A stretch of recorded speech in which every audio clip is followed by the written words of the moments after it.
With fear and anxiety, their stolen train was chugging along through Germany without being detected.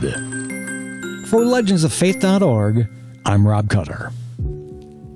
Growing up in Germany, Werner's mother was instrumental in his fascination with space. At his confirmation party, he received his first telescope and would spend many nights stargazing and studying the planets. He excelled in school, becoming quite the math student, and was soon tutoring other classmates. At the young age of 22, he received his PhD in physics and was then recruited by the German government to work as a scientist developing the V-2 rocket. When Hitler ordered him and his colleagues to build rockets for war, then and there he decided it was time to flee the country. Werner, along with 500 engineers and scientists, decided it was time to leave Germany and surrender to the Americans. With a careful executed plan, they stole a freight train containing carloads of V-2 rocket parts.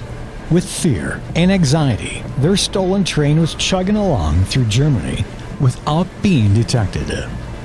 When hearing of the news of these rocket scientists escaping, Hitler was furious. He gave orders to kill them if they were found.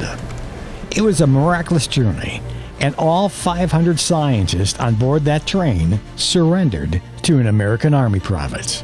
With over 200 train carloads of documents and rocket parts, the scientists went to Fort Bliss, Texas, where they trained American soldiers, industrialists, and academics on the details of rockets. A few years later, Werner's proudest moment came when he became a U.S. citizen. He cherished his newfound freedom.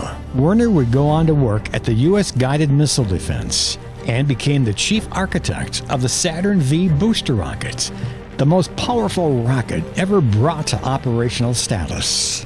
When asked about how he came up with all the formulas, science, and engineering for the rockets, he quoted a Bible scripture, John 8:32. Ye shall know the truth, and the truth shall make you free.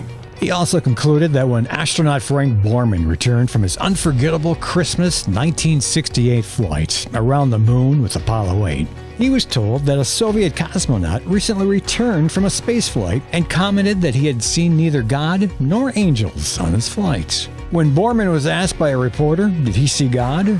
His response was, no, I did not see him, but I saw his evidence. Werner's dream of spaceflight became reality. He became the first director of NASA in 1960 and stayed in that position for 10 years, overseeing the Mercury, Gemini, and Apollo missions. Werner von Braun was the father of modern spaceflights and, without a doubt, the greatest rocket scientist in history. For more stories like this and for ways to donate, visit us at legendsoffaith.org.